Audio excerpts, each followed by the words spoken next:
तुम्हारे भाषा उठ पे है गंग सुगंध निवासा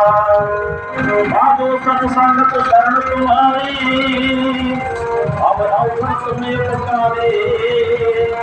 पद दूर समेत सपैया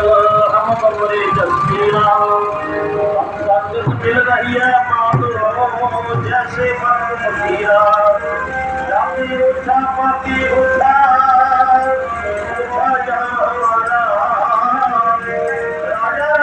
सेवना की नहीं गुरु जी तेरी नगरी